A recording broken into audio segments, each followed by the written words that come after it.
और बेंगलुरु से इस वक्त की बड़ी खबर आपको बता दें, जहां एनआईए और आईएसडी ने बड़ी कार्रवाई करते हुए एक संदिग्ध आतंकी को गिरफ्तार किया है। संदिग्ध आतंकी की पहचान आरिफ के रूप में की गई है, जो कि एक टेक कंपनी में काम करता है। एनआईए को शक है कि संदिग्ध आतंकी आईएसआईएस और अलकायदा के संपर्क में था। एनआईए ने आरोपी के पास से एक लैपटॉप और इलेक्ट्रॉनिक डिवाइस भी बरामद की है। और इसी खबर पर और ज्यादा जानकारी के लिए हम लोग कर रहे हैं, हमारे साथ सहयोगी ऋतुराज पुरोहित भी जुड़ गए हैं। ऋतुराज, क्या पूरी जानकारी निकलकर सामने आई है और जो डिवाइसेस बरामद की गई हैं उनसे क्या किस तरह की कोई लीड मिली है? जी बिल्कुल, देखिए संदिग्ध आतंकवादी को अभी एनआईए और आईएसडी ने दोनों ने ही जो है इसको अरेस्ट कर लिया है। और इसका अरेस्ट जो है तनी संद्रा जो कि बेंगलुरु में है, वहाँ से इसको पिकअप किया गया है, जहाँ पर ये अपने एक घर में रहता था। दूसरे माले के ऊपर इनका घर था और वहीं से वर्क फ्रॉम होम कर रहा था ये आतंकवादी, जहाँ पे एक टेक कंपनी में काम करता है। और अभी फिलहाल के लिए हमें जो जानकारी मिल रही है वो ये है कि इसके जो इलेक्ट्रॉनिक डिवाइसेस थे उस सबको एनआईए ने तो सीज कर लिया है और इन्वेस्टिगेशन प्रोसीजर ऑन है। क्या कुछ जानकारी इन इलेक्ट्रॉनिक डिवाइसेस से मिलेगी वो एक बहुत ज्यादा अहमियत रखेगी अभी, और अहम भूमिका भी निभाएगी कि किस किस के कॉन्टैक्ट में था ये आरिफ, और किस किस को ये कुछ सिखाया भी है या नहीं, इसको फाइनेंशियल एड कहाँ से मिल रहा था।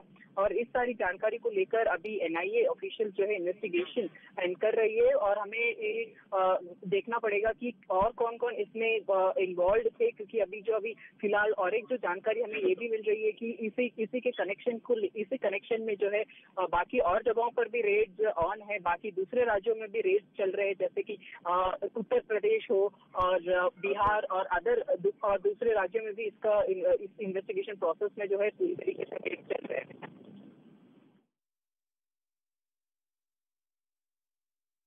दल दोपहर 1 बजे तुर्की की सीमा में पहुंचा, लेकिन भारत का C-17 ग्लोब मास्टर सुबह 10 बजे ही तुर्की में लैंड हो चुका था। यानी इंसानियत को बचाने के लिए भारत ने दुनिया के विकसित और बड़े देशों को भी पीछे छोड़ दिया। और भारत ने जो अभियान 7 फरवरी को शुरू किया वो थमा ही नहीं, बल्कि लगातार आगे बढ़ता गया। अब तक भारत की तरफ से एनडीआरएफ की टीमों के अलावा कई टन राहत सामग्री भी तुर्की पहुंचाई जा चुकी है।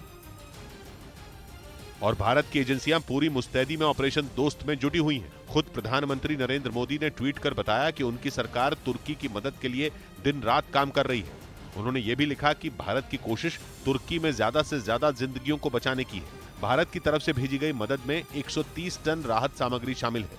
इसके अलावा एनडीआरएफ की 3 टीमें तुर्की भेजी जा चुकी हैं और खोजी कुत्तों के दल भी तुर्की भेजे गए हैं, ताकि मलबे में दबी जिंदगियों को ढूंढना आसान हो सके। माना जा रहा है कि तुर्की को फिर से बसाने के लिए ऑपरेशन दोस्त लंबा चल सकता है। ब्रेकिंग न्यूज, तुर्की में आए भूकंप पर भूकंप को पश्चिमी देशों की साजिश बताकर तुर्की ने पूरी दुनिया में खलबली मचा दी है। मतलब तुर्की का दावा यह है कि जिस भूकंप ने वहां 19,000 से ज्यादा लोगों की जान ले ली वो कुदरती नहीं है, बल्कि एक सोची समझी साजिश के तहत पश्चिमी देशों ने उसे अंजाम दिया। यानी तकनीक की मदद से तुर्की को इतने झटके दिए गए कि उसके कई इलाके कब्र बन गए और तबाही के ऐसे